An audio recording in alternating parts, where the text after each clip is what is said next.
beberapa detik lagi sudah jam 10.15. Pastikan kalau Bapak Ibu Saudara ingin memiliki suara yang keren, yang baik, usahakan gunakan kuota daripada wifi.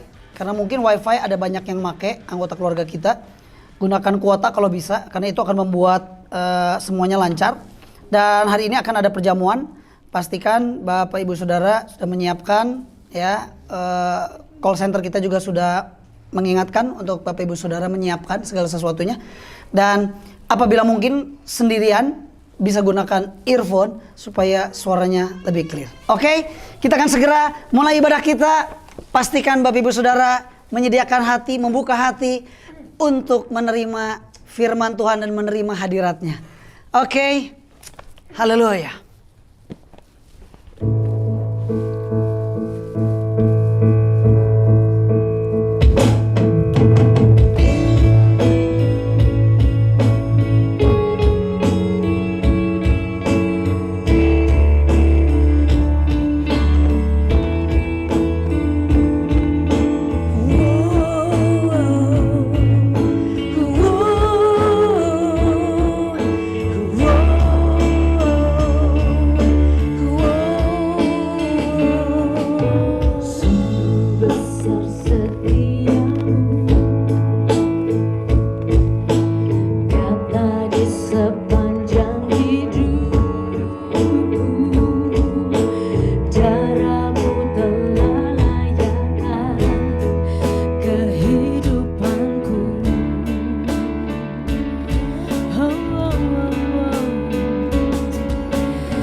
Bagimu segala pujian dan kemuliaan.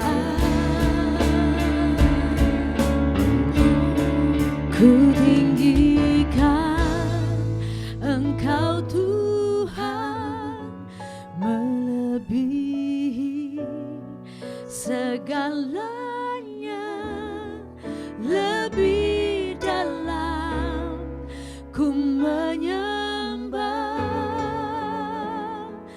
Dalam roh dan kebenaran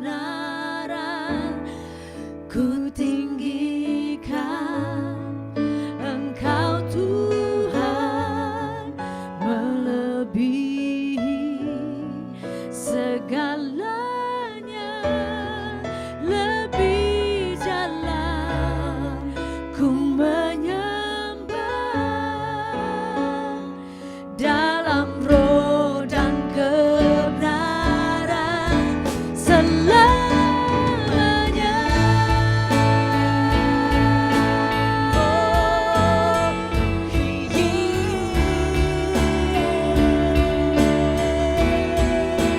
Come on, just sing.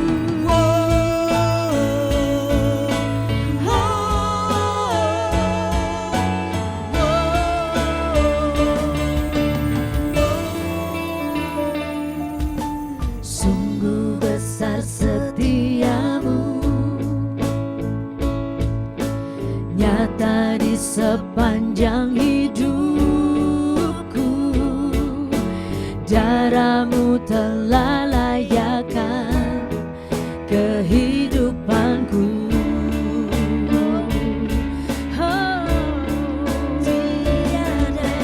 Tiada kata yang bisa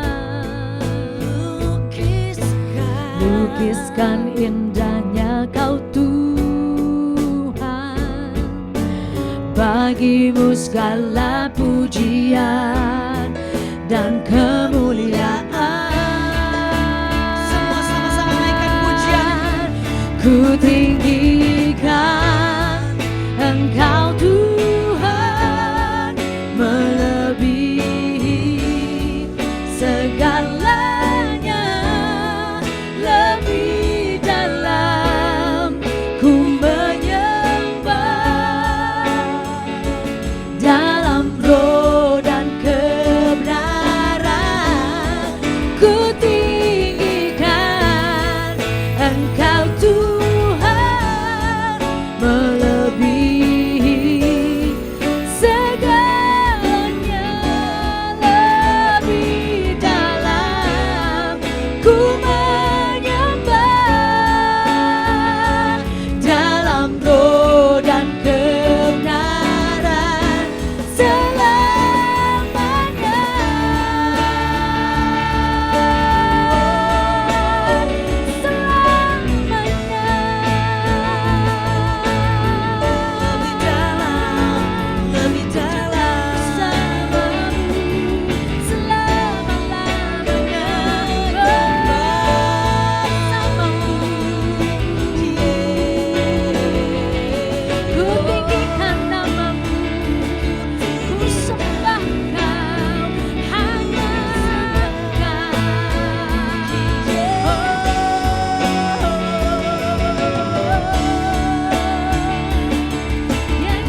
dalam roh dan kebenaran.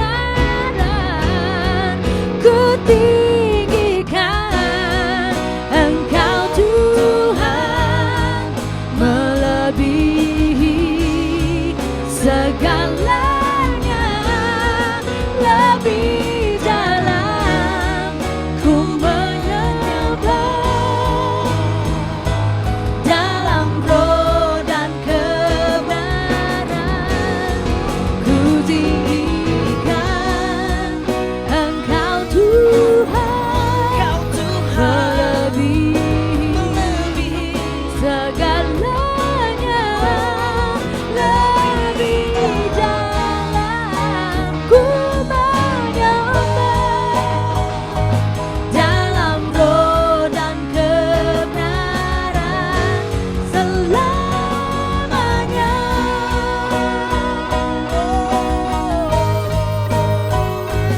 Dalam roh dan kebenaran selamanya.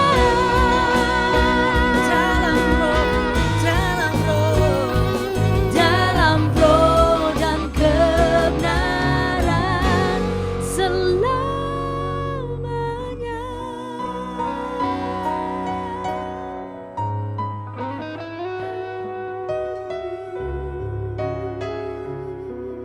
Kami tinggikan, kami agungkan Engkau.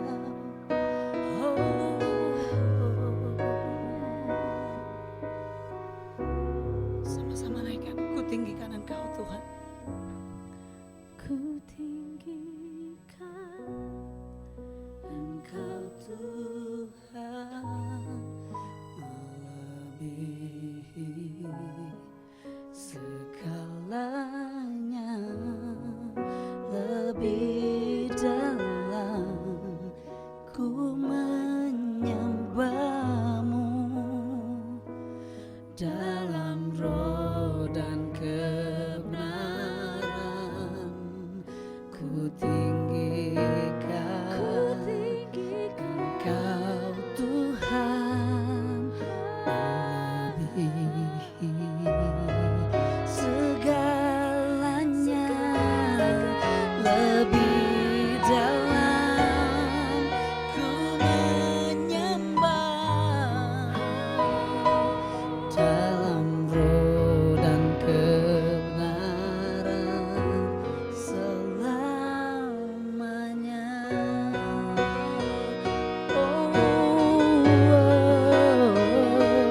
Dalam roh dan kebenaran selamanya.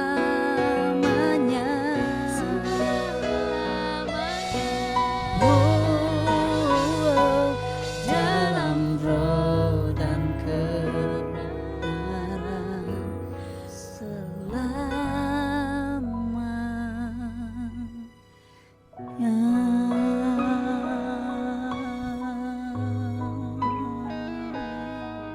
Oh, hallelujah.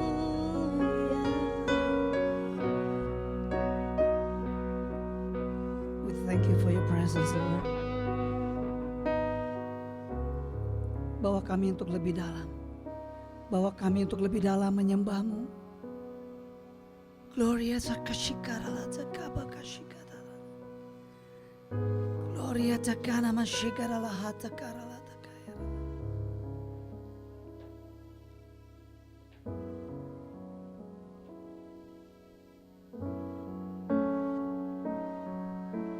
Haleluya. Kaya salib di Kalvari,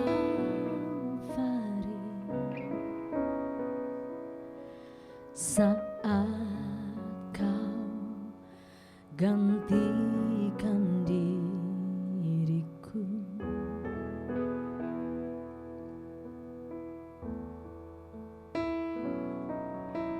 Kau telah mati,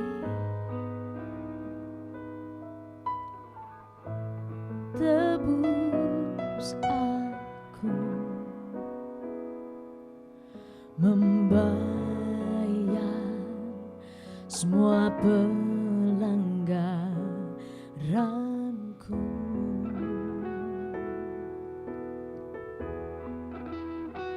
Mengapa kau tanggung semua dosaku? Kau lakukan semuanya untukku.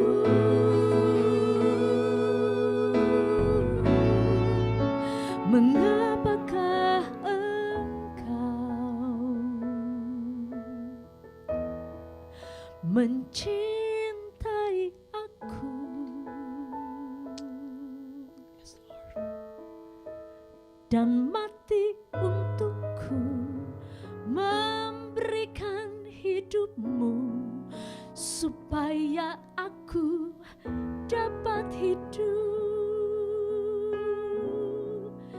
Karena ku berharga, oh Yesus, di matamu Tuhan. Hidupku hanya untuk memuliakan-Mu.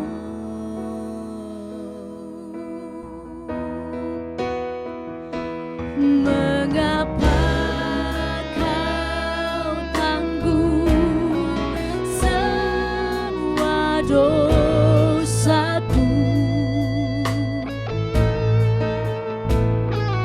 Kau lakukan semuanya untukku.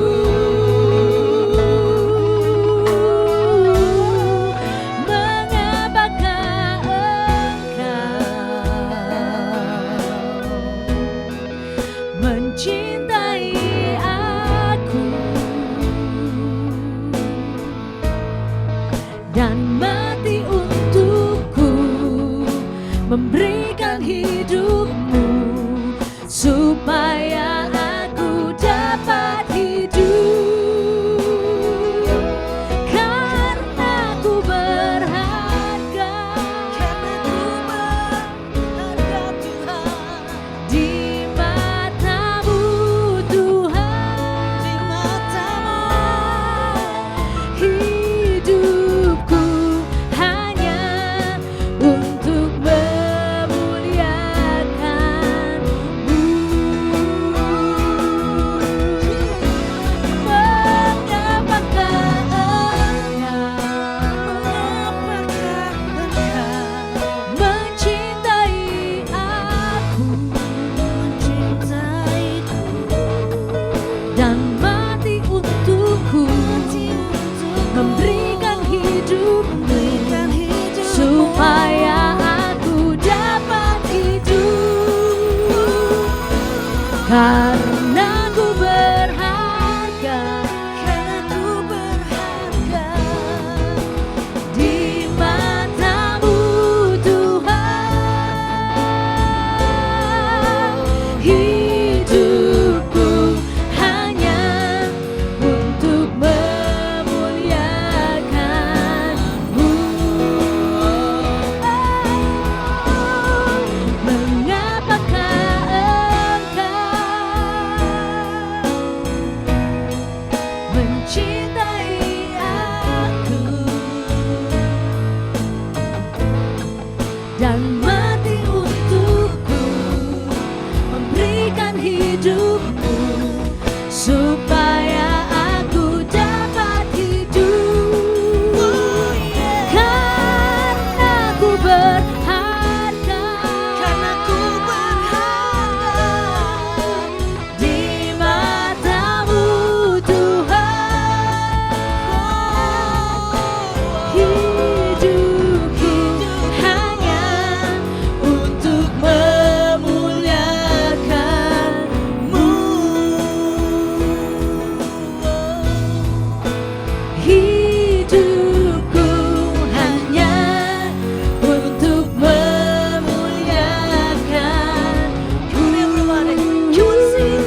Saya minta kita teduh sejenak.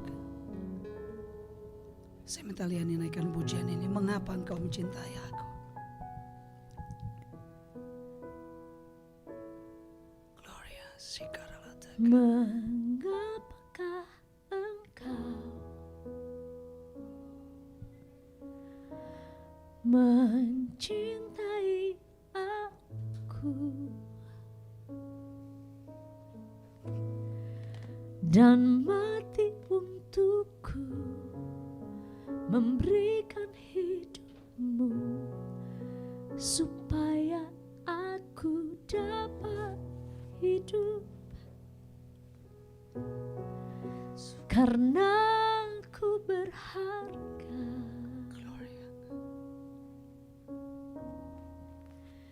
Di matamu Tuhan, hidupku hanya untuk memuliakan-Mu.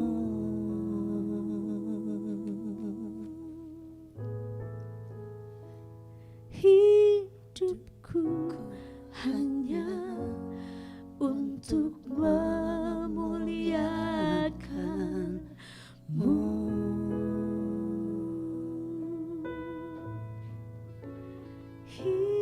Hidupku hanya untuk memuliakan-Mu.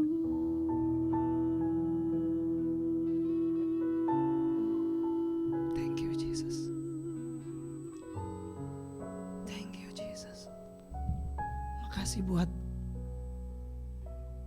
kerelaanmu untuk memikul salib yang bukan salibmu sebenarnya. Itu salib yang harus kami pikul Tuhan. Untuk pelanggaran kami, untuk dosa kami. Tapi kami melihat bagaimana Engkau taat sampai mati di kayu salib. Ampuni pelanggaran kami, ampuni ketidaktaatan kami. Mungkin kami terlalu banyak mengeluh akan hidup ini. Padahal Engkau enggak mengeluh sedikit pun ketika Engkau harus memikul salib yang bukan salibmu. Itu salib kami, itu dosa kami, itu pelanggaran kami. Tapi Engkau enggak menyayangkan nyawamu, enggak menyayangkan apapun yang Kau miliki. Karena kami percaya bahwa yang ada di matamu adalah kami. Sehingga Engkau rela berjalan begitu jauh memikul salib. Bahkan sampai mati di kayu salib. Mengeluarkan darah. Memberikan tubuhmu bagi kami. Thank you Lord. Terima kasih buat kasih setiamu. Terima kasih buat kasihmu yang besar. Karena begitu besar kasih Allah akan dunia ini. Sehingga ia mengaruniakan anaknya yang tunggal. Supaya barang siapa yang percaya, dengar, barang siapa yang percaya tidak binasa, tapi beroleh hidup yang kekal. Thank you Lord, thank you Lord. Gloria kasih karala.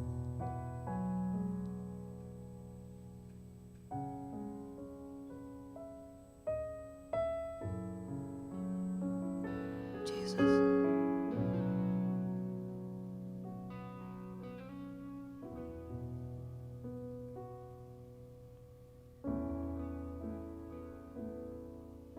Jesus, haleluya. Terima kasih buat pengorbananmu, terima kasih buat semua yang Kau lakukan buat kami. Thank you Lord. Thank you Jesus. Thank you Jesus. Thank you Jesus.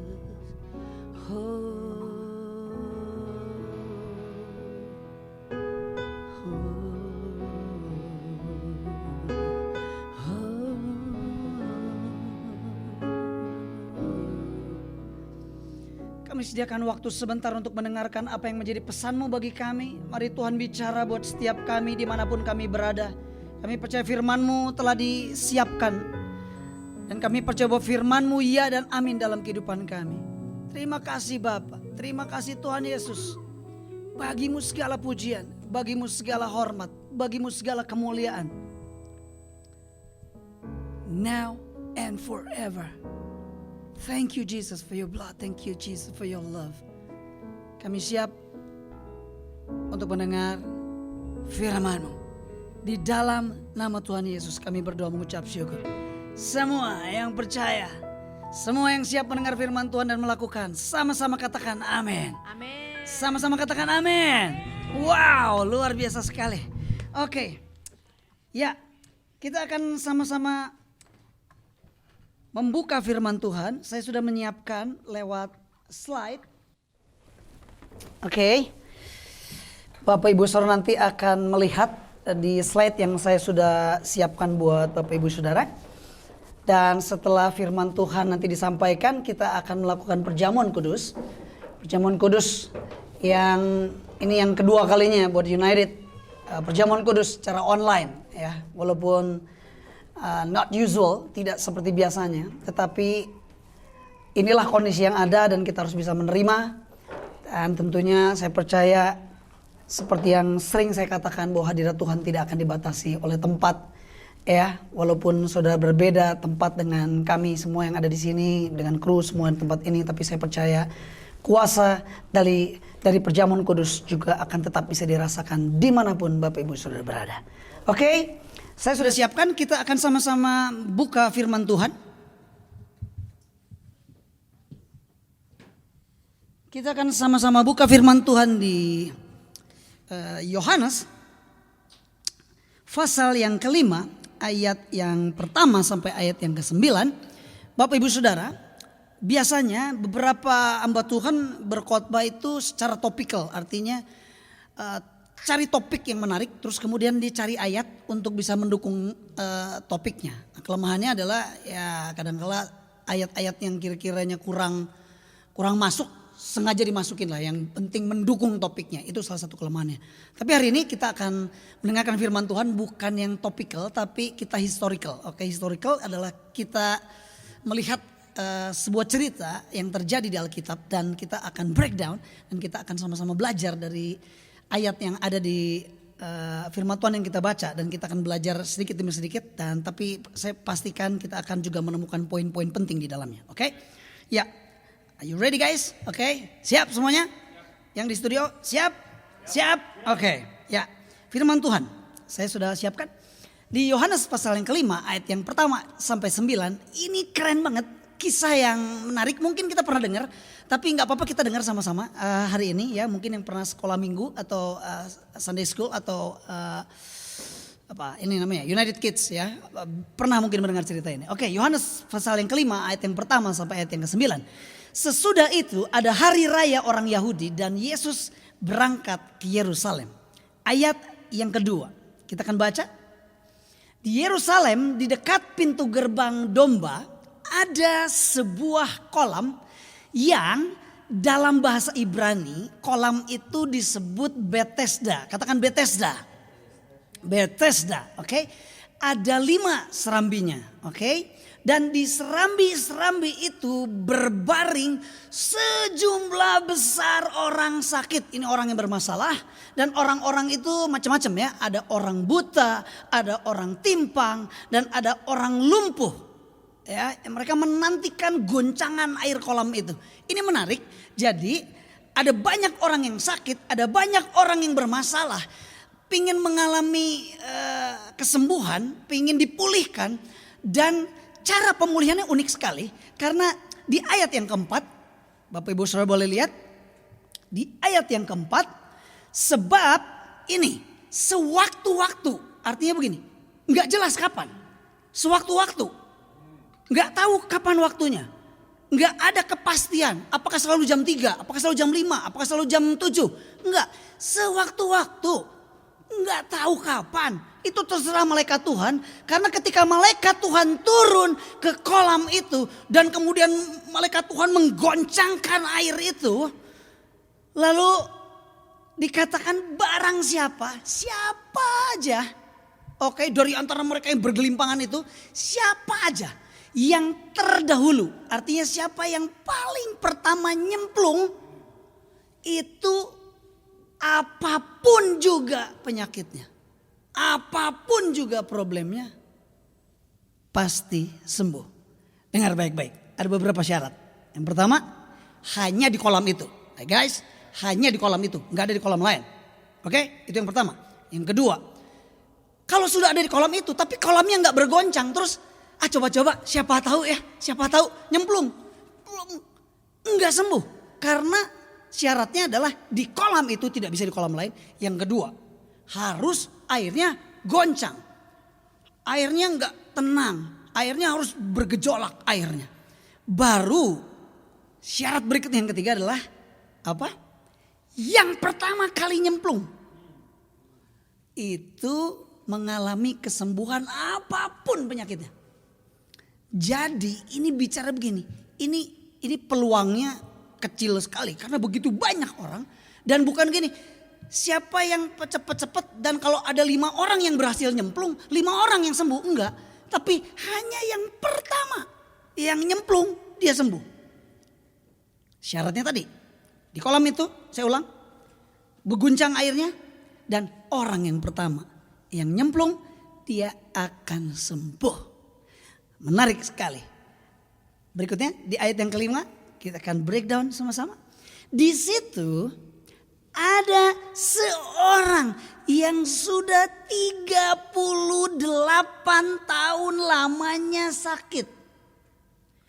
Lama apa sebentar? Lama. 38 tahun berdoa minta kesembuhan, enggak sembuh-sembuh. 38 tahun dia coba cari dokter, cari tabib. Siapa tahu ada yang bisa nyembuhin, enggak sembuh-sembuh. 38 tahun dicari, siapa tahu ada obatnya atau ada ramuan tertentu yang dia bisa minum dan kemudian bisa menyembuhkannya, enggak bisa sembuh. 38 tahun. Ini enggak tahu juga apakah 38 tahun itu pada saat dia lahir udah langsung sakit, lalu kita sebut 38 tahun. Enggak tahu. Bisa jadi dia mungkin dari remaja. Pertamanya sehat, tapi saat remaja 15 tahun mungkin dia baru sakit dan nunggu 38 tahun. Karena di sini dikatakan ada seorang yang sudah 38 tahun lamanya dia sakit. Oh, wow. 38 tahun sakit dan gak sembuh-sembuh. Bisa-bisa udah putus asa. Tapi dia punya pengharapan. Kenapa gini? Ada kolam namanya Bethesda. Dan kalau airnya bergoncang, gue harus nyemplung. Dan yang pertama kali nyemplung akan sembuh. Tapi lihat, ketika Yesus melihat orang itu berbaring di situ, dan karena ia tahu, sekali lagi, Tuhan Maha tahu, Tuhan Maha tahu. Yesus kira-kira tahu? Tahu. Latar belakang orang ini tahu. Dikatakan bahwa ia telah lama dalam keadaan itu, berkatalah Yesus. Ini yang akan kita bahas. Berkatalah Yesus. Yesus berkata demikian. Maukah engkau sembuh? Ulang. Katakan, maukah engkau sembuh? Coba. Yesus bilang gini. Pas lewat. Mau gak kamu sembuh? Lihat jawabannya. Ayat yang ke-7. Menarik jawabannya. Jawab orang sakit itu kepadanya. Bilang begini. Tuhan, gak ada orang yang menurunkan aku. Gak ada orang yang bantuin gua.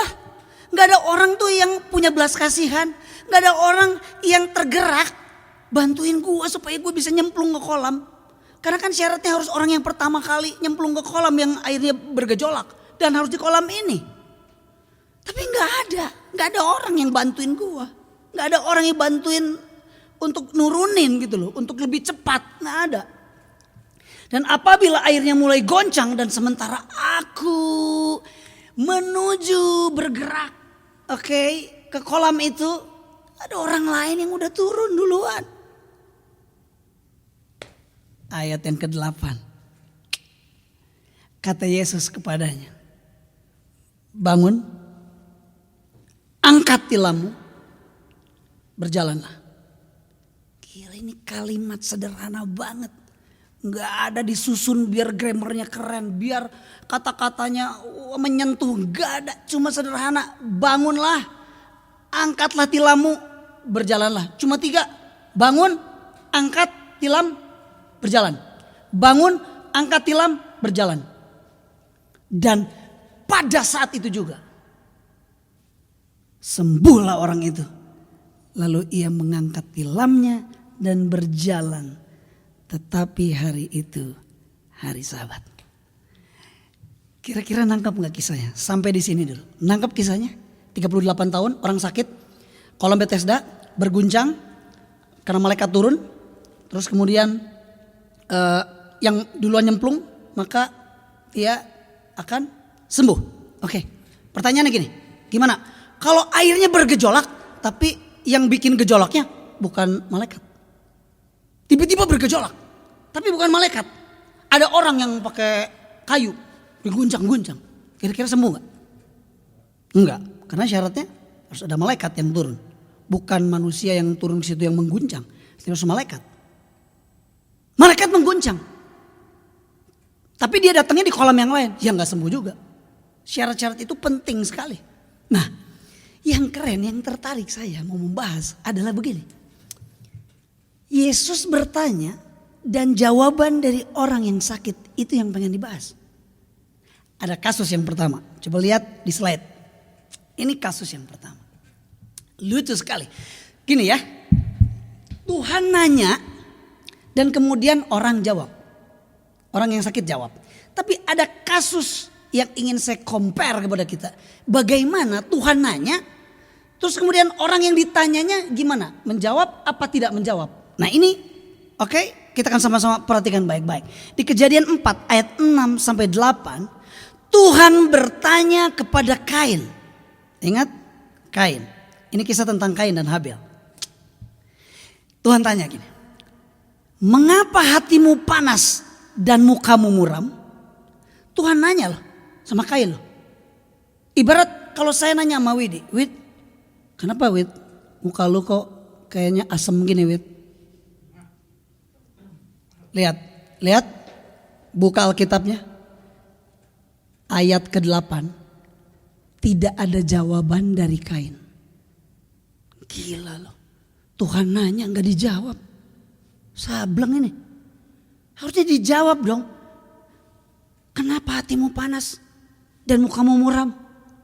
Abis sebel. Masa gua memberikan persembahan gak diterima? Kalau Habel diterima, gimana gak kesel coba Tuhan? Kesel lah, gua kan namanya juga manusia. Jawab aja. Tapi pertanyaannya, kenapa Tuhan tanya gak jawab? Ini kasus pertama, Tuhan nanya dan gak jawab. Boleh cek di ayat yang ke-8. Di ayat yang ke-8 tidak ada jawaban sama sekali dari Kain. Wow. Pertanyaan gini, kalau Tuhan tanya saudara, terus saudara gak jawab, kira-kira apa perasaan Tuhan? Oke. Oh kan Tuhan Maha Kasih, Tuhan kan sabar, panjang sabar kasih setianya. Coba kita nanya tapi gak dijawab, kira-kira apa rasanya? Gila keren banget loh, gue nanya gak dijawab. Itu bukan keren beneran, keren sambil nyindir. Gila lo ya, gue nanya kok gak dijawab. Pernah gak orang tua nanya sama anaknya, terus anaknya gak jawab, diem aja. Suatu hari saya pernah ribut sama anak saya yang nomor 2. Nah kebetulan di sini ada deh, anak yang nomor 2, kesel. Karena terjadi sesuatu. Nah anak saya dulu, gak tahu kalau sekarang. Anak saya tuh kalau marah tuh, kalau kesel tuh jadi dia gini. Ya kalau lagi naik mobil nih, gini, lihat ke kiri aja, nggak mau ngelihat ke kanan. Kau lihat saja banyak pohon cemara, naik ke puncak gunung, gitu. Itu man, gua nggak tahu man, lu punya anak, kira-kira ada nggak model-model kayak gitu tuh yang marah langsung gitu kesel. Gua juga nggak tahu ini keselnya kenapa nih. Jadi gua nanya dong, gini, menyetir kan, Oke, marah ya, gitu kan? Oke, marah ya. Lihat ke kiri terus, nggak jawab. Gila, apa rasanya? Nggak enak banget kan? Benar nggak sih? Enak nggak nanya nggak dijawab? Nggak enak lah, bohong lah. Gua tuh punya mimpi ya, kalau nanya tuh coba sekali-kali itu jangan dijawab gitu loh. Kan gak ada. Semua orang nanya perlu jawab lah. Ini kasus pertama. Ada kasus yang kedua. Oke? Kita pelajari. Save dulu kasus pertama ya. Nanti ada poin-poinnya. Save. Oke? Sekarang kasus yang kedua. Lihat slide berikutnya di kasus yang kedua. Kasus kedua di Kejadian 4 ayat 9. Tuhan bertanya lagi sama Kain. Gini nanyanya. Di mana Habel adikmu? Pertanyaannya. Lalu dijawab. Kain menjawab dengan kebohongan. Dan dia lari dari tanggung jawab. Lihat. Oke. Kayaknya ada suara tuh, ada yang bocor, tolong dibantu. Tuhan bertanya kepada Kain, di mana Habel adikmu? Kain menjawab dengan kebohongan. Apa buktinya? Karena dia bilang, gua nggak tahu. Benar nggak tahu. Kan ada iklan. Lu di mana? On the way. Benar on the way. Karena kan kita masih di rumah, teman on the way. Kan gitu kan? Padahal belum bergerak itu. Hah? Benar ya? Jadi dijawab abet banget. Abet sama Widi? Oh, Abet sama Widi ini perang nih gimana sih? Nah, setelah dengar firman Tuhan ini, tolong ya berubah ya. Setelah dengar firman Tuhan ini, oke? Berubah ya. You wanna change guys? Oke? Lihat ya. Lihat. Di mana Habel adikmu? Gila itu Habel tuh abis dipentung ya. Abis dipukul sama si Kain itu. Karena benci. Adik dan kakak tuh seringkali suka ada iri-irian sih. Ya. Gila kenapa sih kalau koko gue diperhatiin terus kalau gue enggak? Atau gila apa tuh selalu perhatian sama yang kecil. Wah, kalau yang kecil tuh apa aja dibeliin. Kalau gue tuh yang kalau yang gede kagak pernah dibeliin apa-apa. Ya lu nggak minta sih, yang gak dikasih. Mana gue tahu, emang gue Tuhan. Gitu kira-kira. Contoh aja contoh. Tapi dengar baik-baik dia bilang aku nggak tahu. Emangnya gue penjaga adik gue? Wah gila ini. Tuhan nanya, dijawab kayak gini. Nggak tahu, bohong. Lu yang mentung adik lu. Dia bilang, gue nggak tahu. Gawat loh. Terus gila dijawab lagi. Emang nih gue penjaga adik gue? Dia jawab lari dari tanggung jawab. Saya pernah ngomong sama anak saya yang pertama. Kok si Keke di mana? Kan sekolah sama-sama di sekolah yang sama. Pulang sama jam 3:30. Dijemput. Ketika dijemput.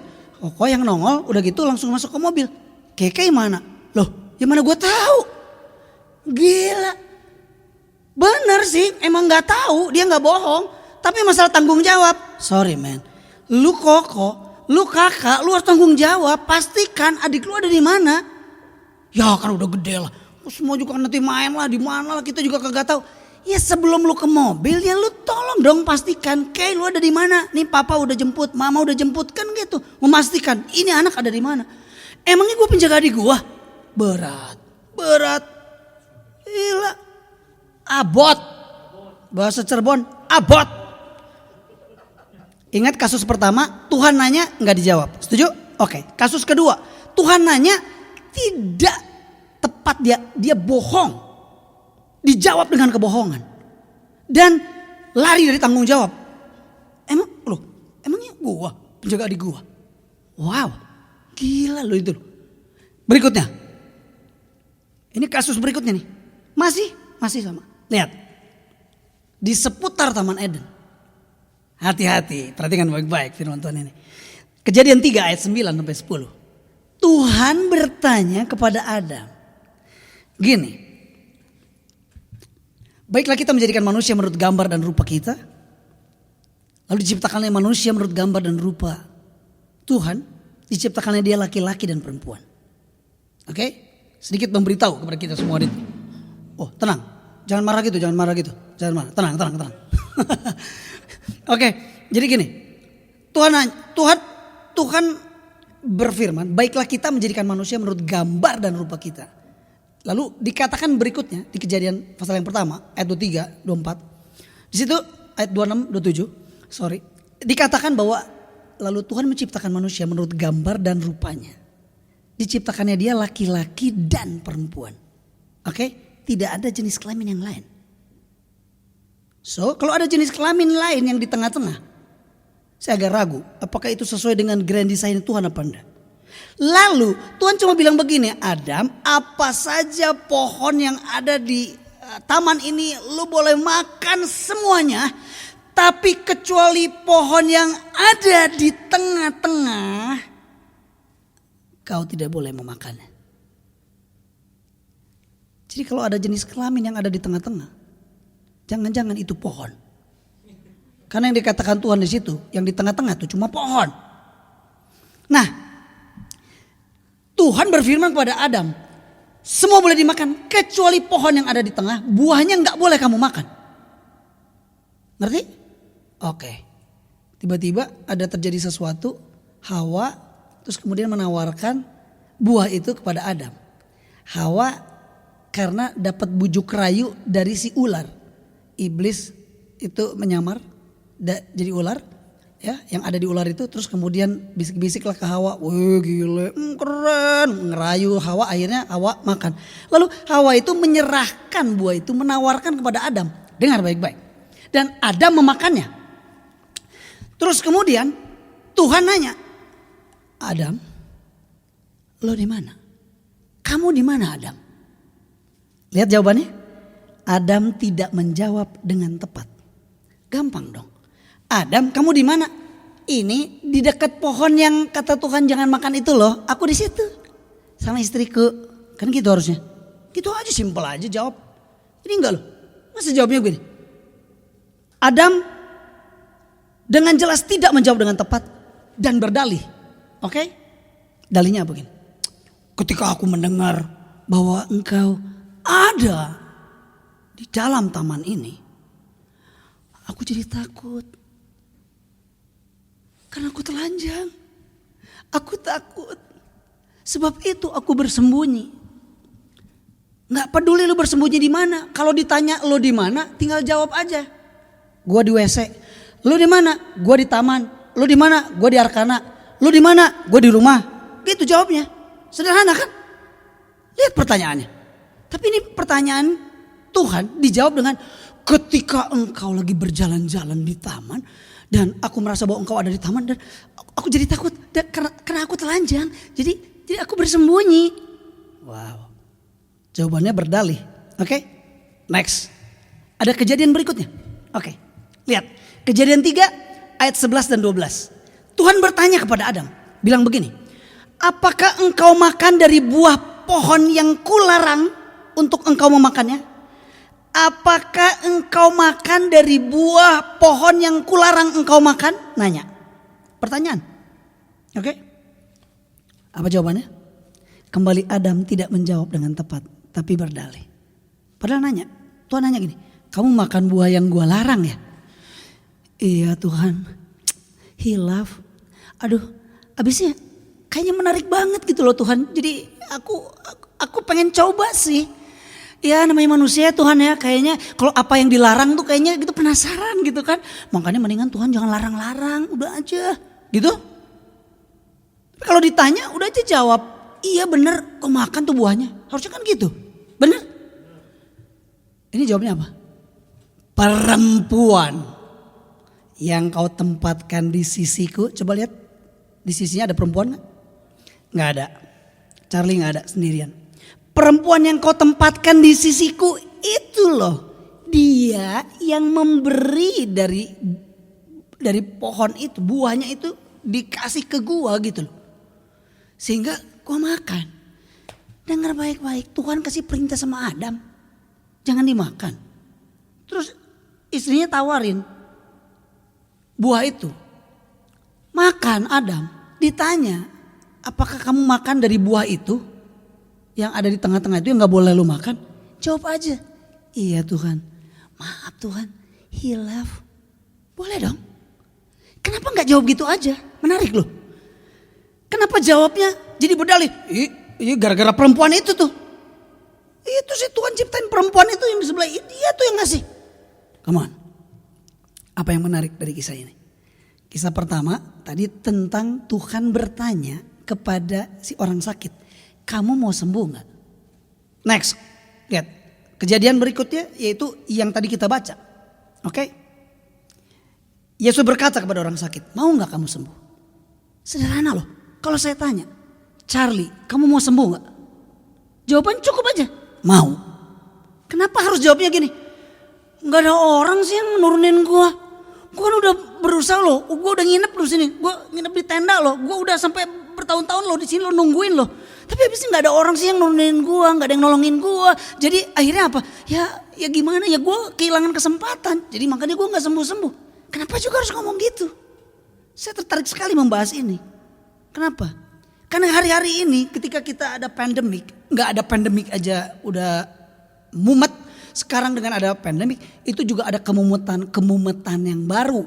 Ketika suami, istri, anak ada dalam satu rumah, di mana di rumah biasanya nggak ada suaminya karena bekerja pulangnya sore. Sekarang dari pagi sampai sore ada terus suaminya, sementara istrinya sangat bersihan sekali. Ini nggak boleh, itu nggak boleh.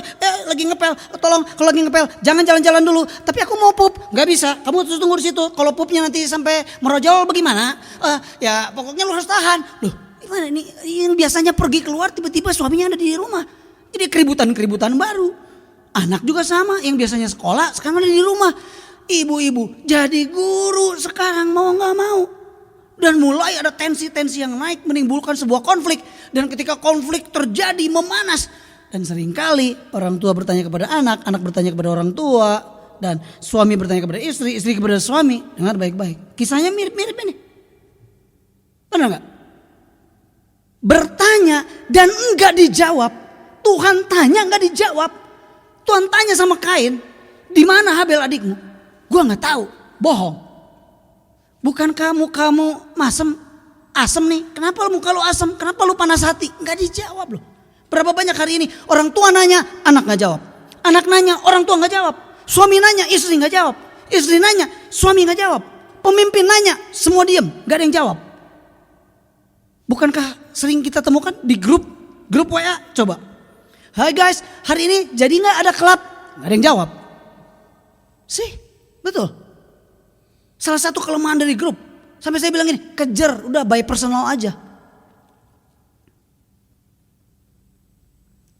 Ini kejadian yang terjadi di tengah-tengah kita. Dan saya mau menegur setiap kita, termasuk menegur saya juga. Dan tegur saya, kalau saya mengalami itu juga. Jangan cuma khotbah dong. Pastor harus juga ingat loh khotbahnya. Katanya kalau bertanya harus dijawab. Gak enak loh. Oke, kamu marah ya Kay? Marah gara-gara apa? Ini gak jelas maksudnya apa. Ngomong aja iya atau enggak. Tapi enggak aja suka penasaran. Enggak, tapi kenapa lu buang muka di depan gua? Kan gitu. Kalau marahannya sama Koko di belakang, ya harusnya jangan lihat ke kiri. Begitu papanya nanya, ya lihat aja mukanya, muka papanya dong. Harusnya kan gitu dong. Kalau lagi sebelah sama Kokonya, ya jangan dilihat muka Kokonya. Mungkin begitu. Lah kan gak marah sama aku, tapi ngomong, aku gak marah sama apa-apa. Tapi kenapa gue ngajak ngomong kok gak dilihat mukanya, gak jawab, kenapa? Lagi kesel. Poin pertama, mohon maaf. Terpaksa kita harus menegur kita semua yang ada di tempat ini, termasuk saya, harus belajar menerima teguran ini. Next slide, saya sudah siapkan. Yang pertama apa? Tidak menjawab adalah Anda tidak menghormati. Percayalah. Bagaimana kalau Bapak Presiden Jokowi bertanya kepadamu dan kemudian lu nggak jawab? Tidak menjawab loh. Tuhan tanya sama Kain, Kain nggak jawab. Brian, udah makan belum? Gak ada jawaban. Lucu bisa. Lah ini, jadi fokus dengan orang lain padahal lagi ditanya ini. Pernah gak? Pernah. Papanya pernah gak gitu? Pernah. Ini teguran bukan cuma buat anak saya.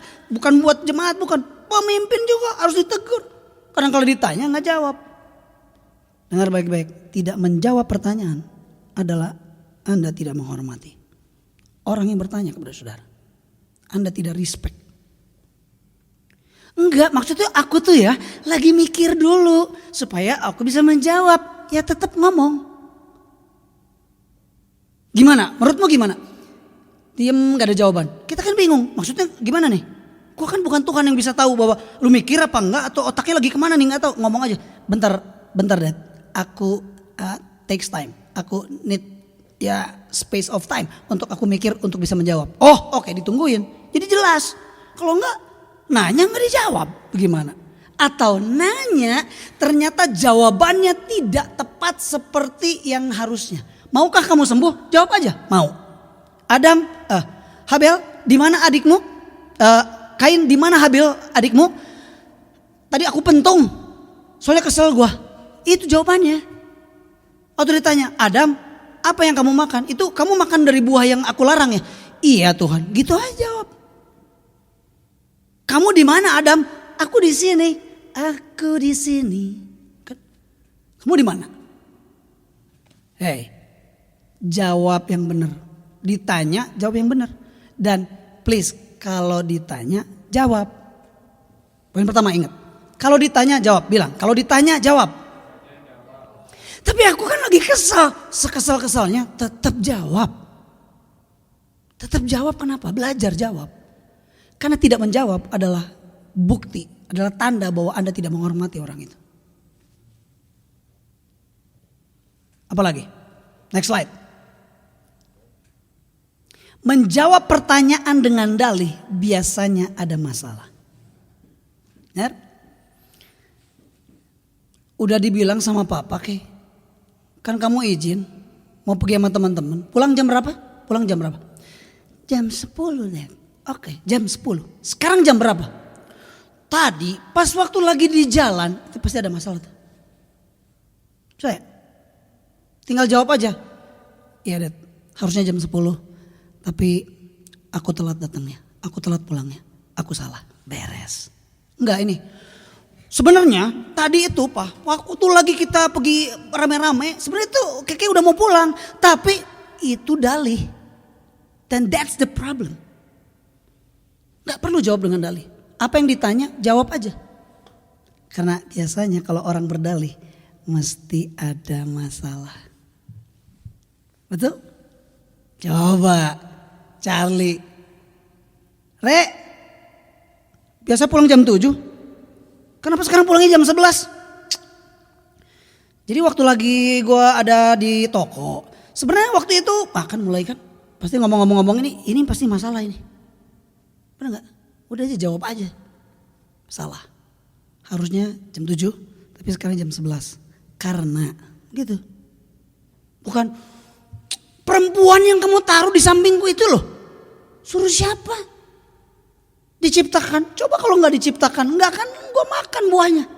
Kan berdalih. Bahkan gak berani mengakui kesalahan. Nyalahin orang. Lihat kejadian di Taman Eden. Dan ngerinya. Ini ada Brian di sini. Ingat Brian. Apa yang dilakukan Adam. Dia ditanya. Di mana kamu? Waktu lagi Tuhan jalan-jalan. Berdalih. Kamu makan buah yang aku larang ya? Perempuan yang engkau. Adam melakukan itu. Dosa itu menurun. Betul. Tuhan tanya sama Kain, anaknya Adam. Dan Kain melakukan hal yang sama. Bahkan lebih ngeri lagi. Gila, dosa kalau gak diberesin. Nurun. Dosa harus diberesin. Kalau ada problem, ada konflik, belajar minta maaf. Lu gak minta maaf, lu lihat generasi lu di bawah lu gak akan pernah mau minta maaf. Kenapa? Ya contohnya ada. Suruh siapa? Bokap nyokap gue gak pernah minta maaf. Ya gue jadinya kayak begini. So, perhatikan baik-baik. Kalau Tuhan tanya, jawab. Karena tidak menjawab adalah tanda bahwa Anda tidak menghormati orang itu. Menjawab pertanyaan dengan dalih. Coba boleh dicek. Biasanya pasti ada masalah. Belajar dengan legowo kalau salah. Kalau kita ada sesuatu yang mungkin gak tepat kita lakukan. Dan kemudian ditanya jawab. Anak juga kalau ditanya. Kenapa kamu telat pulangnya? Jawab. Kamu habis dari mana? Temen gue. Gak usah. Berdalih itu udah pastilah banyak masalah. Setidaknya hari ini setiap kita di tempat ini. Ingat kalau ada kita tanya sama seseorang dan seseorang berdalih. Ingat aja poin ini. Biasanya pasti pasti ada masalah. Enggak, aku nggak ada masalah. Enggak ada, aku nggak masalah. Kayak. Enggak, aku nggak ada masalah. Ada masalah tuh. See? Next. Lihat. Tidak menjawab pertanyaan adalah menunjukkan kualitas orang itu. Seperti apa kualitas orang itu? Ditunjukkan dengan bagaimana cara ketika ada orang bertanya, dia jawab apa enggak. Kalau Anda tidak menjawabnya, dengar baik-baik. Kualitasmu akan terlihat. Seperti apa? Punya etika enggak? Kamu bisa merasakan enggak apa yang dirasakan orang? Mulai hari ini belajar menjawab. Saya harus belajar juga menjawab pertanyaan. Kalau ditanya, jawab. Katakan, kalau ditanya jawab. Jangan berdalih, karena dalih menunjukkan masalah. Kalau berdalih itu pasti ada masalah. Dan ingat, tidak menjawab. Tidak menjawab pertanyaan menunjukkan kualitas orang itu. Saya pernah Ignas. Waktu Ignas nanya, gini, pakai smartphone kan. Ignas nanya, ting. Aku lagi nih. Oh ini pertanyaannya. Pas lagi aku mau jawab Nas. Pas mau gini, Koci, jadi yang itu gimana? Akhirnya kita terus ditaruh dong. Ketika ditaruh ternyata itu ada WhatsApp lainnya menumpuk. Udah dibuka, menumpuk. Jadi nggak terjawab. Salah nggak? Salah.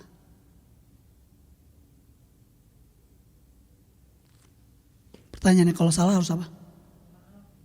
Minta maaf. Tapi masalahnya mau gak minta maaf? Harusnya mau minta maaf. Salah satu hal yang paling sulit dilakukan orang adalah meminta maaf. Percayalah. Tapi dengar baik-baik. Kalau engkau mampu meminta maaf, itu menunjukkan kualitasmu dan itu menunjukkan kebesaran hatimu. Tidak ada di slide. Tapi saya bilang, berani meminta maaf itu menunjukkan kualitasmu.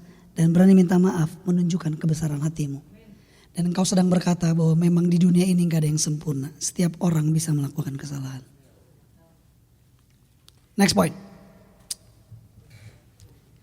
Menjawab pertanyaan adalah tanda bahwa kita menghormati orang lain. Katakan bersama-sama, menjawab pertanyaan adalah tanda respect dan menghormati. 2, 3. Menjawab pertanyaan adalah tanda respect dan menghormati. Pertanyaannya, saudara pengen gak dihormati? Kalau saudara pengen dihormati, hormati lebih dulu orang lain. Apapun yang Anda ingin orang lain lakukan kepadamu, lakukan terlebih dahulu. Itu poin pertama. Nangkep? Bisa ngelihat? Jangan sampai, habisnya gak ada yang nolongin gue, nyemplung ke kolam. Tuhan cuma nanya, lu mau sembuh gak? Jawab aja. Mau, beres, selesai. Poin kedua. Next. Kalau Tuhan bertanya, bukan berarti dia gak tahu. Betul? Gila, Tuhan tuh maha tahu. Tapi kalau Tuhan bertanya, dia pengen tahu apa yang ada di dalam hatimu. Tuhan bertanya kepada Kain karena dia pengen tahu apa yang ada di dalam hati Kain. Kan Tuhan maha tahu? Iya, tapi dia pengen tahu bukan cuma apa yang ada di dalam hatinya, tapi respon. Kualitas seseorang diukur dari respon baik yang dia lakukan ketika ada kejadian yang buruk dalam hidupnya. Saya ulang. Kualitas seseorang diukur dari respon baik terhadap kejadian yang buruk terjadi dalam hidupnya. Responnya apa? Mau responnya baik apa enggak? Karena dengar baik-baik. Respon yang baik selalu mengundang berkat yang baik. Respon yang baik akan mengundang kesempatan yang baik. Respon yang baik akan mengundang peluang yang baik. Respon yang baik akan mengundang opportunity yang baik. Respon yang baik akan mengundang berkat yang baik. Respon yang baik akan mengundang orang-orang yang baik. Nempel, mendekat kepada kita. Kenapa hidup kita begitu banyak masalah? Jangan-jangan coba dicek apa responnya. Saya pun pernah melakukan respon yang tidak baik. Dan apa yang saya lakukan? Aduh, saya salah. Gue tuh melakukan sesuatu yang gak baik ini. Terjadi, aku melakukan sesuatu yang tidak baik. Tapi pilihan berikutnya, ketika engkau telah salah, gagal melakukan hal yang baik. Dan gagal melakukan hal yang mulia. Berikutnya, apa yang harus dilakukan? Saya hampiri orang yang pernah saya lukai dan saya bilang, saya minta maaf karena perilaku saya. Saya minta maaf karena apa yang saya katakan. Harus gitu. Kegagalan itu biasa. Kesalahan itu biasa terjadi. Tapi respon ketika Anda mengalami kegagalan. Respon ketika Anda mengalami kesalahan. Respon ketika Anda mengalami kekalahan apa? Itu. Karena respon baik mengundang berkat yang baik. Respon yang baik mengundang peluang yang baik. Respon yang baik mengundang berkat yang baik. Respon yang baik mengundang orang-orang yang baik. Ingat, kalau sampah itu nggak pernah ada yang namanya kupu-kupu datang ke sampah. Sampah pasti yang datang lalat, ulet, virus, bakteri, kuman. Betul? Sampah. Responmu itu sampah atau responmu itu flower. Kalau responmu flower, kupu-kupu datang. Tapi kan sebelumnya aku udah telah melakukan kesalahan. No problem. Tapi respon berikutnya ketika engkau kalah, ketika engkau salah. Apa? Apa responnya? Harusnya responnya adalah memperbaiki apa yang salah dengan menabur respon yang baik. Karena respon yang baik akan mengundang orang yang baik. Pada saat kita bilang, saya pernah lakukan sama Brian. Brian jadi saksinya. Kita ribut besar. Lalu saya bilang, sorry Brian, Papa salah. Saya peluk Brian. Sorry, Papamu gak sempurna. Apa yang dirasakan oleh Brian? Dasar Papa gelo. Begitu? Apakah Brian bilang gini? Cuman ngomong doang lah. Apa ngomong gitu? Apakah Brian? Udahlah, gak usah ngesok lah. Enggak loh.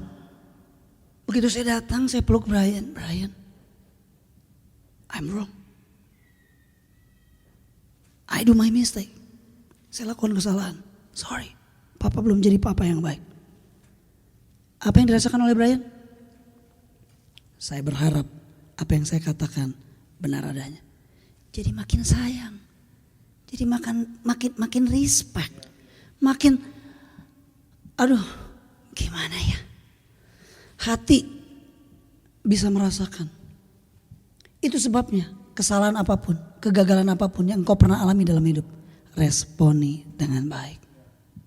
Karena respon yang baik akan mengundang berkat yang baik. Orang-orang yang baik, opportunity yang baik, ada blessing yang baik. Sih, betul?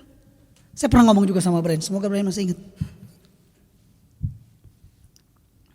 Kemenangan orang yang hebat bukanlah orang yang mampu memenangkan pertandingan. Bukan. Saya bilang, dengar baik-baik. Guys, semua yang di sini lihat.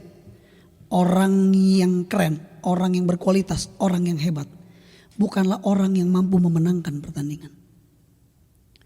Tapi orang yang mampu menghadapi kekalahan dengan jiwa besar. Datang sama yang menang. Lo keren.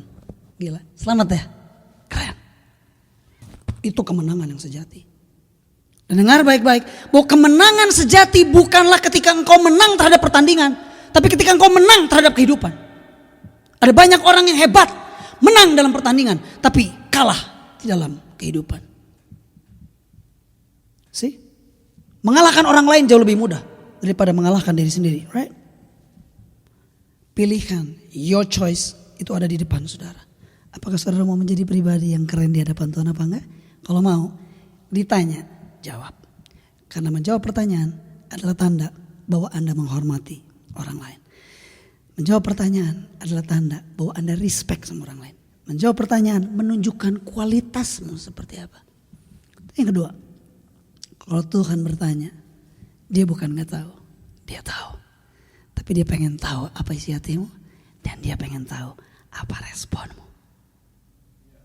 Guys, hari ini kalau Tuhan tanya, belajar menjawab dengan benar. Jawab aja, gak usah banyak alasan. Dan ingat, seperti yang saya bilang, Tuhan nanya bukan berarti dia gak tahu.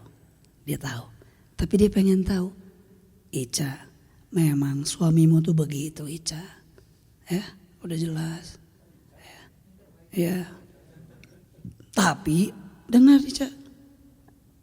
Tuhan cuman pengen tahu respon lu apa. Memang Widi itu suka gitu, suka fokus sama mainannya sendiri sampai lupa diri, dia nggak pikirin istrinya. Hah? Ini bukan membongkar.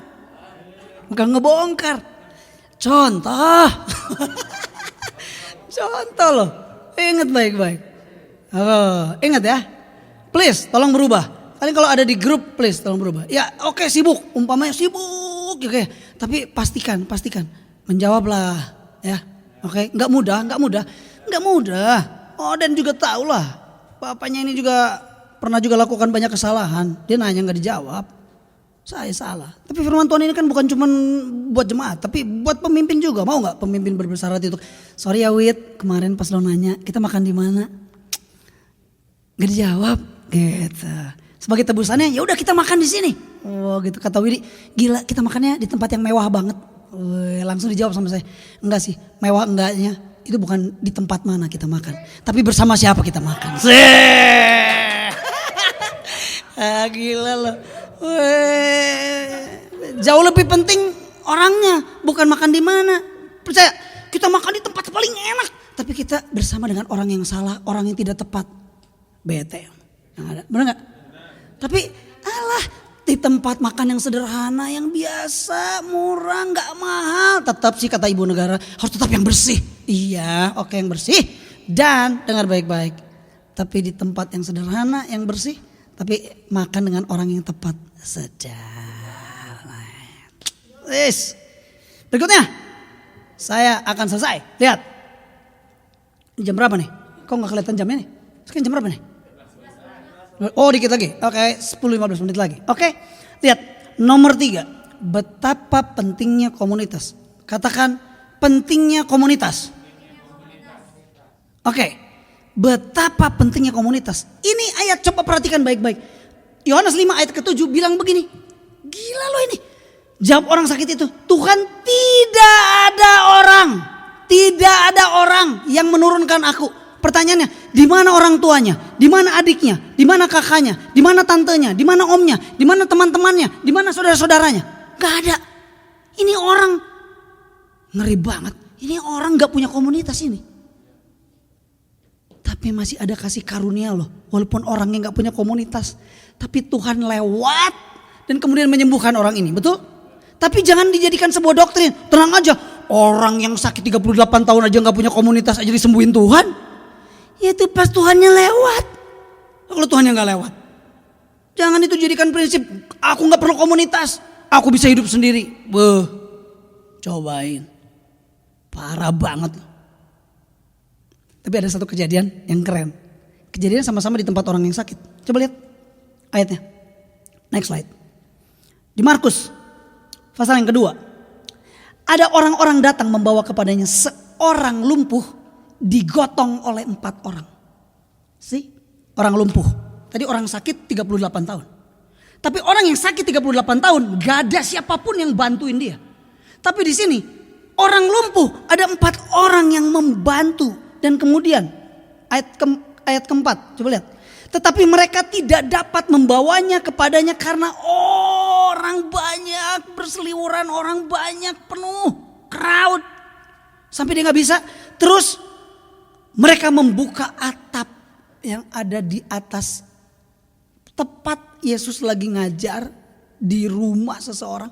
Terus dia bongkar atapnya.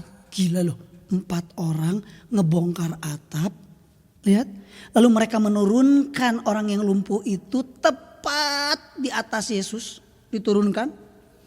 Ini kebayang gak? Kita lagi gini tiba-tiba ada yang kebongkaran, di atas ada yang ngebobok, terus diturunin orang lumpuh. Wow. Terus apa?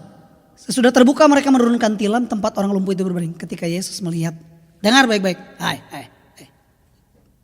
Lihat firman Tuhan bilang apa? Ketika Yesus melihat iman mereka. Bukan iman yang lumpuh loh.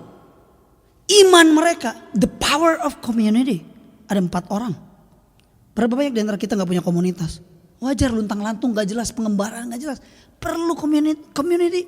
The power of community. Kita perlu komunitas. Saya perlu komunitas untuk bisa membangun. Either saya ketemu dengan anak rohani saya. Atau saya bertemu dengan teman rohani. Either saya ketemu dengan bapak rohani. Saya perlu community. Dengar baik-baik. Dan ketika Yesus melihat iman mereka. Berkatalah ia kepada orang lumpuh itu, hai anakku, dosamu sudah diampuni. Dan tahu kisahnya? Orang lumpuhnya berjalan. The power of community. Di Yohanes nggak ada komunitas. Tidak ada yang menurunkan aku. Kemana? Lu selama ini kemana? Lu jadi orang asing, kenapa? Kan lu nggak mau punya komunitas. Perlu komunitas. Nah, seberapa penting komunitas? Keren banget loh. Saya udah menyiapkan satu orang yang akan sharing tentang the power of community. Dan saya persilakan untuk Paul Maradona untuk sharing sedikit tentang the power of community. Boleh Paul? Boleh di switch ke Paul? Hai Paul. Aku diberkati banget sama sharingnya Paul karena gila detail banget loh apa yang dia tahu tentang community. Percayalah. Oke? Paul, saya coba di sini. Hai Paul. Ya, halo. Oh yes. Kalau saudara lihat Paul ini tampangnya kayak Tony Stark, oke? Karena Avenger kan lagi macet nih, ya nggak ada filmnya. Jadi kalau saudara kangen pengen lihat Tony Stark, ya udah lihat ini aja lah, oke? Nah, Tony Stark dari Magelang akan sharing tentang the power of community, oke? Let's check it out. Silakan, Paul. Oke, selamat pagi saudara-saudariku. Makasih untuk kesempatannya buat saya men-sharingkan ini, meneguhkan apa yang sudah disampaikan sama Coach tadi. Jadi apa yang ingin saya sharingkan adalah bahwa berkomunitas itu adalah kehendak Allah. Ya. Kita nanti akan melihat betapa komunitas itu powerful. Sebelumnya kita lihat dulu, kita memulainya dari mana? Kita melihat sosok Tuhan kita. Sebentar, kok nggak bisa ini ya? Oke.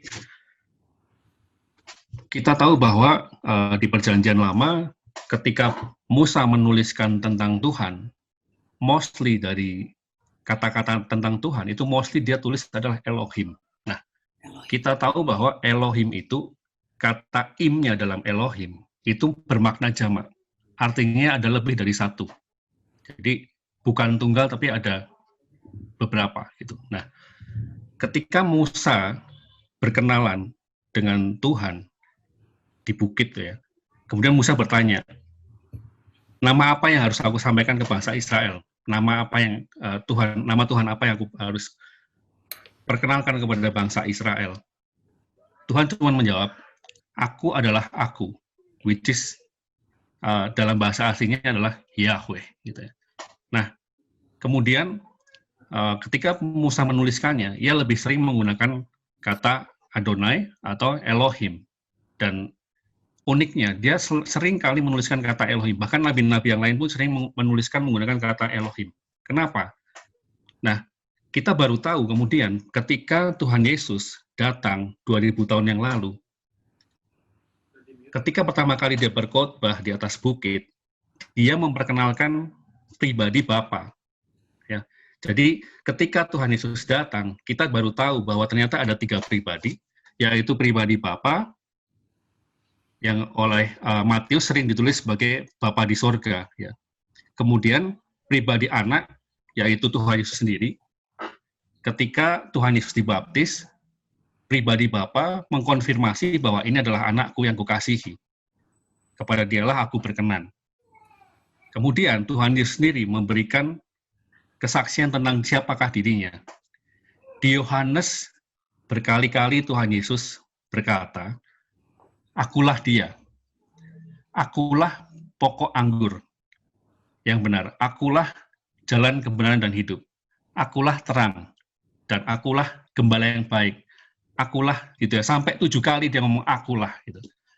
Kalau kita mau merenungkan kembali, ketika dia ngomong akulah, dan kemudian dia juga menambahkan kata akulah dia. Itu sebenarnya di dalam bahasa aslinya, dia sedang mengatakan kepada para muridnya, Yahweh.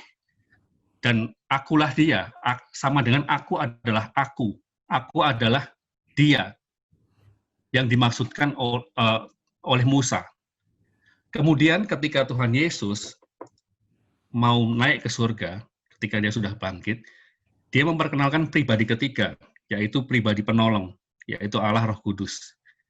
Jadi ketika Yesus datang 2000 tahun yang lalu, dia memperkenalkan pribadi Bapa, dia memperkenalkan pribadi putra yang taat sampai mati, dan dia juga memperkenalkan pribadi penolong, yaitu Allah Roh Kudus.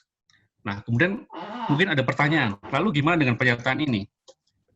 Dengarlah, hai Israel, Tuhan itu Allah kita, Tuhan itu Esa.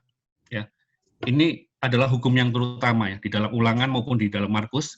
Ketika Tuhan Yesus ditanya oleh seorang Farisi, hukum inti dari Taurat itu apa sih? Dia mengatakan hukum yang terutama adalah kasihlah Tuhan Allahmu dengan segenap hatimu, dengan segenap jiwamu, dengan segenap akal budimu. Tetapi sebelum dia mengatakan itu, ada kalimat ini, dengarlah, hai Israel, Tuhan Allah kita, Tuhan itu Esa, Shema Israel, Adonai Elohenu, Adonai Ehad. Coba diperhatikan kata Tuhan itu Esa. Di dalam bahasa aslinya, Esa itu dia menggunakan kata Ehad. Ya.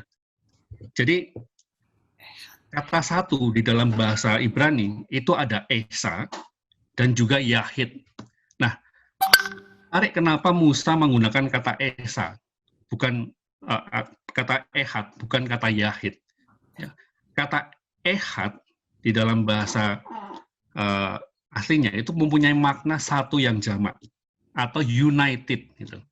Kalau di dalam bahasa Sanskerta kita tahu bahwa ini adalah Esa. Satu yang jamak itu adalah Esa. Di dalam bahasa Indonesia memang pada sekitar tahun 70-80 itu maknanya diubah bahwa Esa ini adalah satu yang nggak bisa dibagi. Tetapi ketika Bapak pendiri bangsa Indonesia mengatakan ketuhanan yang Maha Esa, kenapa dia tidak menggunakan ketuhanan yang Maha Ika? Tapi dia menggunakan kata Ika dalam Bhinneka Tunggal Ika. Nah, ini karena memang makna dari kata Esa sesungguhnya kalau kita bahkan googling di internet di pakai bahasa Inggris itu ya, makna Sanskrit dari Esa itu memang di situ dikatakan bahwa Esa adalah satu yang jamak, united. Berbeda dengan Yahid ya. Yahid itulah satu yang tunggal yang tidak bisa dibagi-bagi. Atau kalau dalam bahasa Sanskritnya Ika atau Eka itu. Jadi ketika Tuhan mengatakan bahwa dia Esa, itu berarti dia adalah united. Itulah sebabnya Elohim yang jamak, itu mereka adalah satu komunitas kecil. Mereka adalah orang keluarga, sebuah lembaga keluarga bernama Elohim yang terdiri dari 3 pribadi. Ada Allah Bapa, Allah Putra yang taat, dan Allah Roh Kudus. Pribadi penolong. Mereka bertiga saling mengasihi. Itulah sebabnya disebutkan di dalam Alkitab bahwa Allah itu adalah kasih. Karena kasih itu ada pihak yang memberi, ada pihak yang menerima.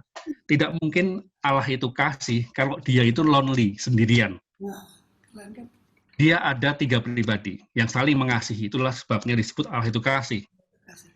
Allah itu satu, Esa, dan Allah itu kasih. Mereka saling mengasihi. Nah, kemudian kalau kita baca, ada satu rujukan di 1 Korintus 12. Kalau kita baca seluruh pasal itu, ada 2 poin utama yang ingin disampaikan oleh Paulus kepada jemaat di Korintus ya. Yang waktu itu banyak sekali masalah, ada perpecahan, ada masalah seksual dan sebagainya. Nah, di dalam 1 Korintus 12, 2 hal poin utama yang disampaikan oleh Paulus. Yang pertama adalah soal berbagai macam karunia. Jadi dia ingin menunjukkan bahwa Roh Kudus memberikan karunia, berbagai macam karunia roh kepada jemaat. Itu berbeda-beda. Dengan alasan apa? Supaya tidak ada rasa gue bisa kok sendiri gitu. Tetapi supaya muncul rasa saling bergantung satu sama lain. Ini mirip dengan cerita di Kejadian 49 ketika Tuhan memberkati tiap suku-suku Israel dengan spesialisasi masing-masing supaya mereka tuh saling membutuhkan. Supaya mereka tuh menjadi satu, ehad gitu loh. Nah, poin kedua di dalam 1 Korintus 12 yaitu banyak anggota tapi satu tubuh. Jadi seseorang nggak bisa ngomong, sebuah tangan nggak bisa ngomong sama kaki, kaki aku nggak butuh kamu, nggak bisa. Dan sebaliknya, kaki nggak bisa ngomong ke tangan, aku nggak butuh kamu tangan. Semuanya saling membutuhkan, satu tubuh dan kepalanya adalah Kristus. Jadi Tuhan melalui 1 Korintus 12 dia ingin menunjukkan kepada kita bahwa aku memberkati kamu dengan berbagai macam karunia yang berbeda, supaya kalian tuh saling bergantung sama lain. Supaya kalian itu mau united, kalian mau menjadi satu tubuh di dalam Kristus sebagai kepalanya. Ya, nggak ada seorang pun satu anggota tubuh yang bisa berkata, aku bisa berdiri sendiri, nggak bisa. Nah, kalau kita lanjutkan bacanya di 1 Korintus 13, masih nyambung ya. Kita tahu bahwa 1 Korintus 13 itu sangat terkenal sekali, dia ngomongin soal kasih.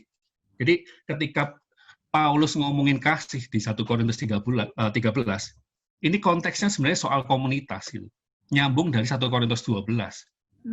Dia berkata bahwa dia mendefinisikan apa itu kasih gitu ya. Menjelaskan apa itu kasih secara detail. Dan kita bisa melihat bahwa kasih ini adalah karakter-karakter, definisi kasih ini adalah karakter-karakter yang ada di dalam Yesus Kristus, yang ada di dalam pribadi Elohim, Allah Bapa, Allah Putra, dan Allah Roh Kudus. Jadi, alasan Tuhan ingin kita berkomunitas atau menjadi satu family, satu keluarga.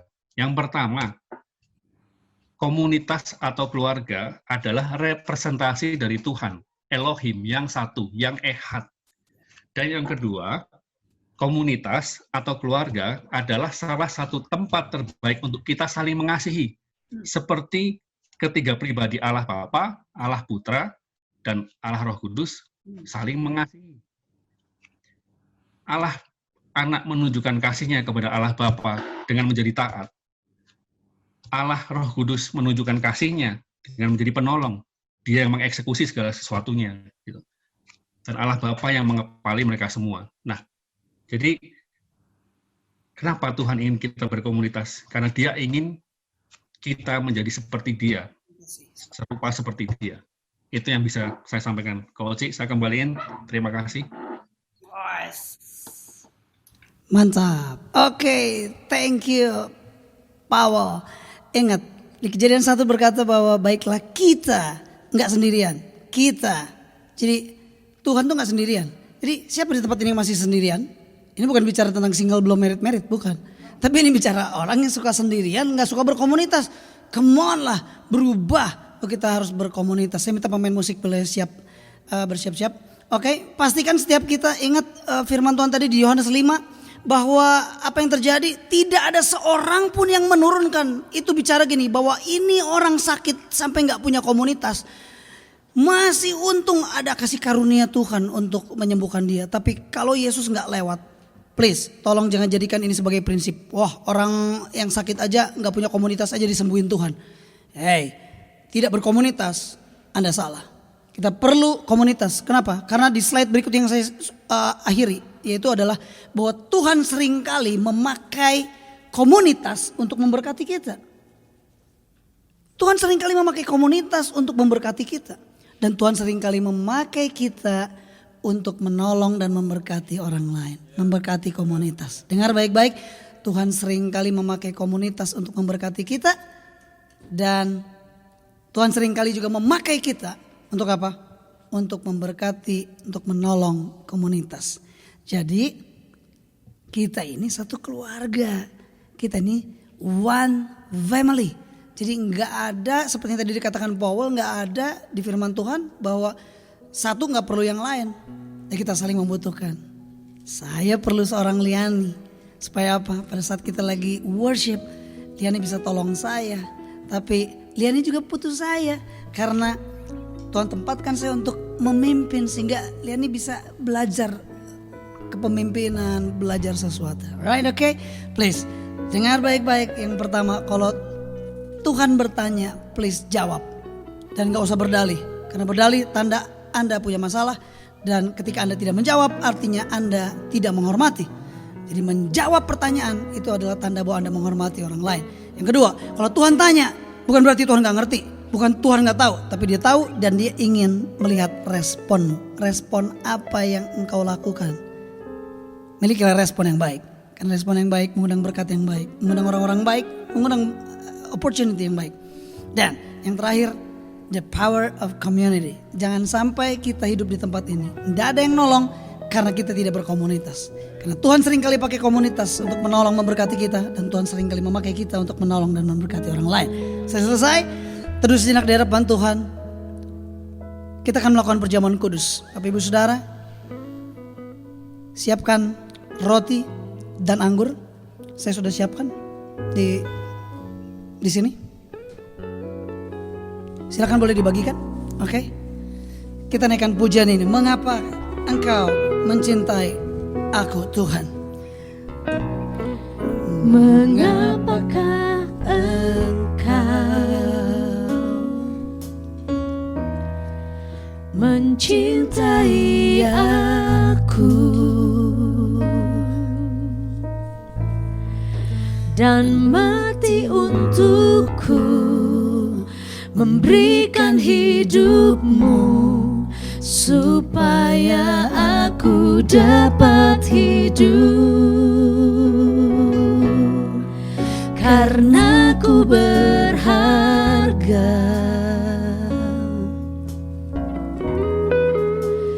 di matamu, Tuhan.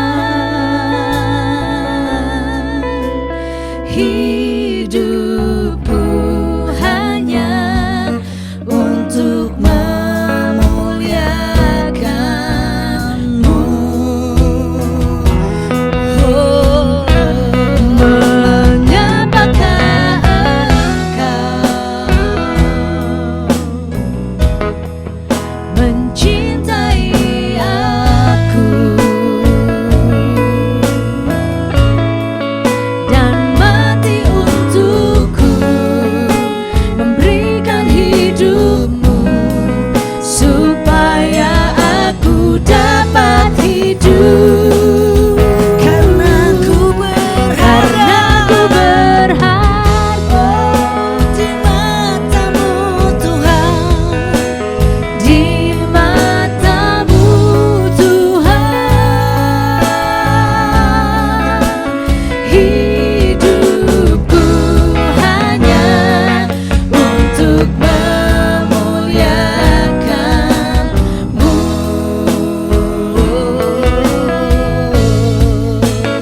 Hidupku hanya untuk memuliakan-Mu. Hidupku hanya untuk memuliakan-Mu. Hidupku hanya untuk memuliakan-Mu. Pada malam itu, Yesus mengambil roti. Kemudian dia berkata kepada murid-muridnya, inilah tubuhku yang terpecah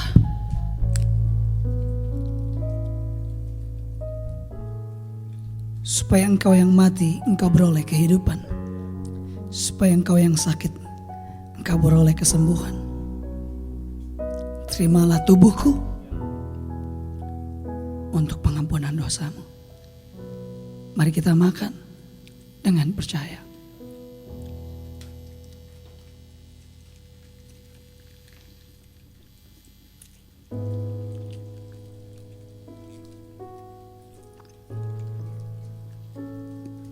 Yesus, terima kasih buat pengorbanan, buat hidupmu yang tercurah bagi kami. Kemudian Yesus mengangkat cawan, lalu ia berkata kepada murid-muridnya, minumlah, inilah darahku yang tercurah untuk pengampunan dosamu. Siapapun saudara, dimanapun saudara berada, ketika engkau sakit, pegang di tempat di mana engkau sakit. Saya akan berdoa sebentar buat yang sakit. Siapapun engkau, sakit di bagian manapun, dengar baik-baik, pegang di area yang engkau sakit. Bukan saya yang menyembuhkan, tapi Tuhan akan menyembuhkan engkau. Dengar baik-baik. Hai penyakit, tempatmu bukan di tubuh anak-anak Tuhan. Karena tempatmu adalah di salib 2000 tahun yang lalu. Dan itu telah ditebus. Dan itu tempatmu disalib dan sudah selesai. Hari ini aku perintahkan semua sakit penyakit di dalam nama Tuhan Yesus untuk keluar. Jadilah engkau sembuh. Jadilah engkau sembuh. Jadilah engkau sembuh menurut imanmu. Mari percayalah kepada Tuhan dimanapun kau berada. Bukan karena hamba Tuhan, bukan karena media, bukan karena air suci, bukan karena apapun, bukan karena minyak pengurapan, bukan. But because of Him, karena Dia, darahnya tercurah. Mari kita minum untuk pengampunan dosa kita. Haleluya.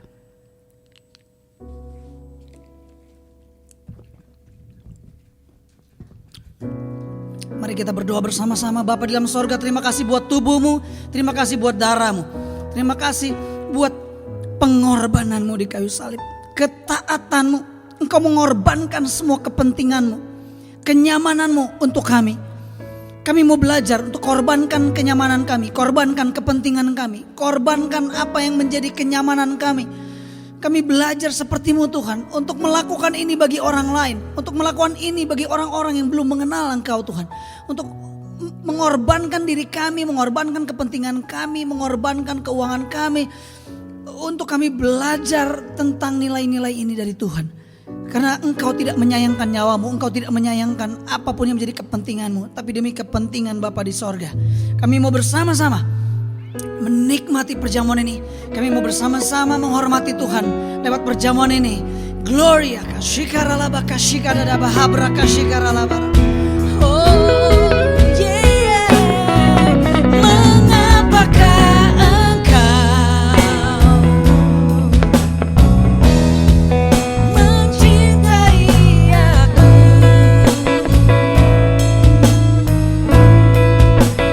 Mati untukku, memberikan hidupmu supaya aku dapat hidup. Semua naikkan pujian ini bersama-sama. Karena ku berharga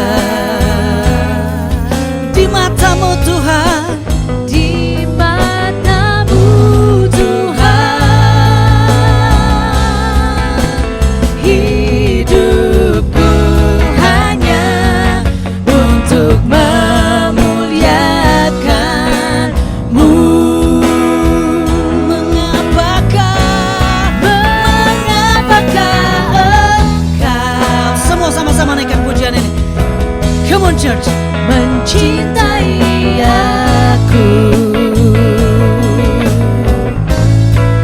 dan mati untukku, memberikan hidupmu supaya aku dapat hidup. Karena ku berharga di matamu Tuhan. Hidupku hanya untuk memuliakan. Hidupku Tuhan. Hidupku hanya untuk memuliakan-Mu. Hidupku Tuhan. Hidupku hanya untuk memuliakan-Mu.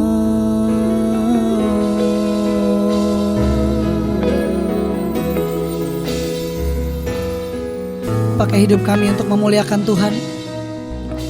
Ajar kami untuk menjadi pribadi yang menjawab ketika Engkau bertanya.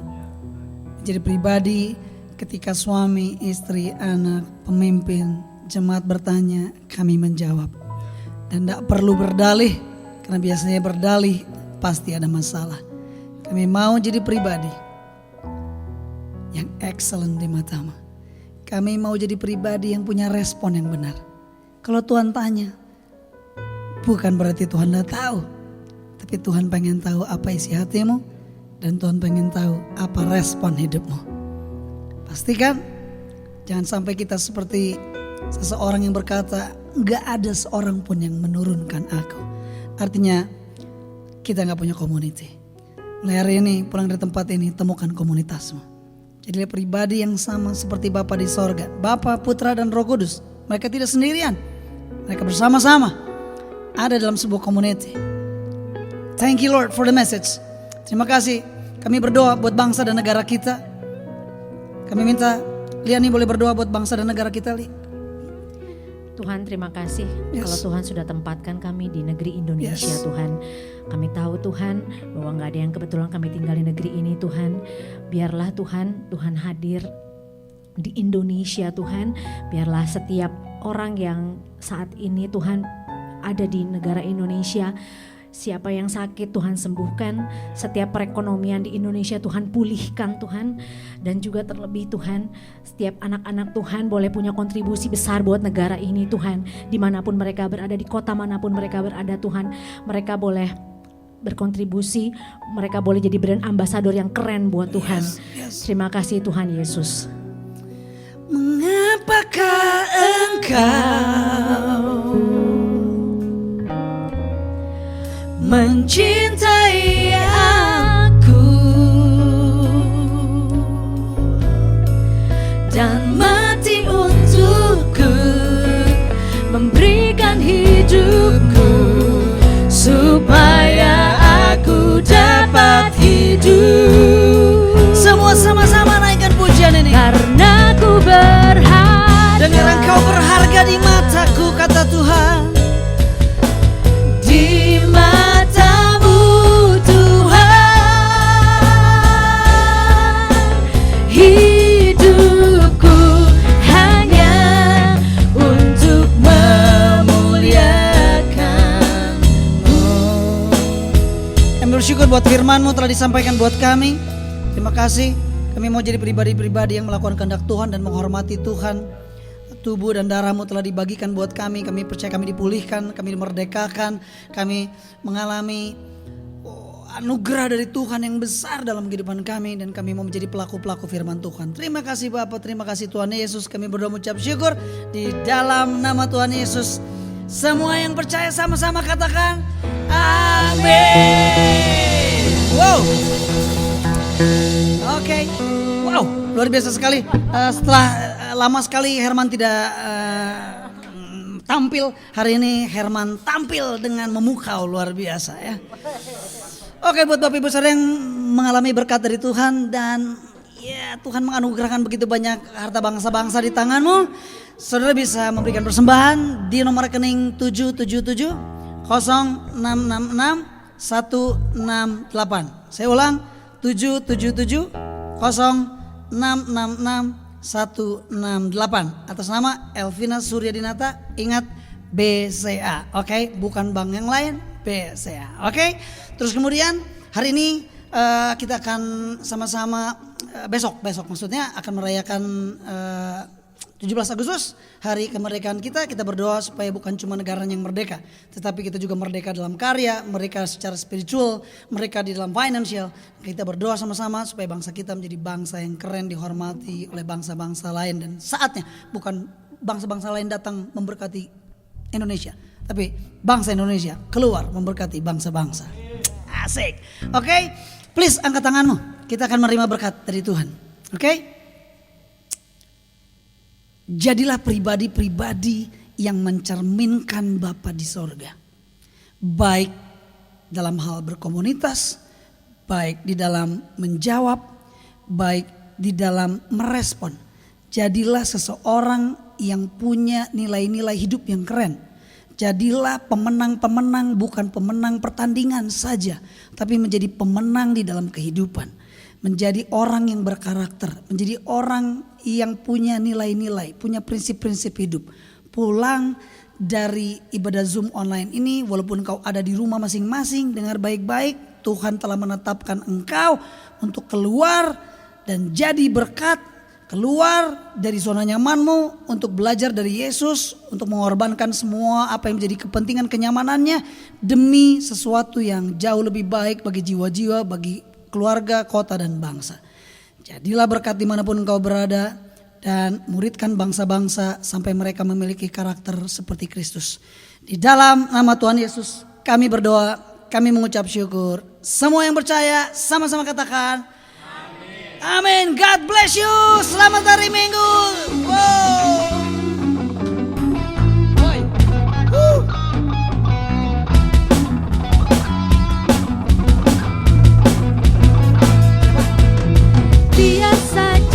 Dan informasi berikutnya, Hani juga ulang tahun ya. Hani kemarin ulang tahun. Hani, happy birthday Hani. Kalau bisa Hani jangan keluar dulu, karena kita akan berdoa buat Hani.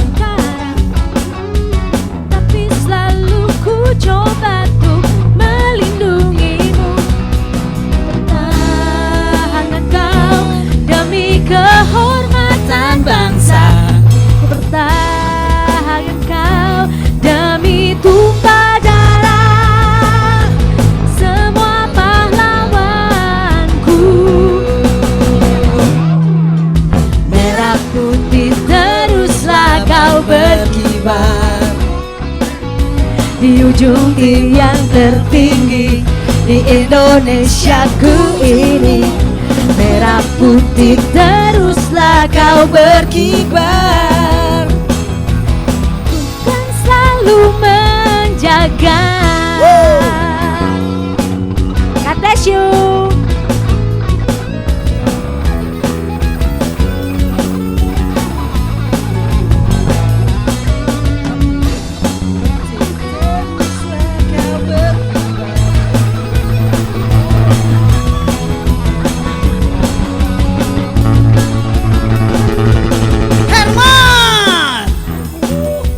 Demi kehormatan bangsa, ku pertahankan kau demi tumpah darah semua pahlawanku.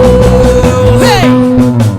Merah putih teruslah kau berkibar di ujung tim yang tertinggi di Indonesiaku ini.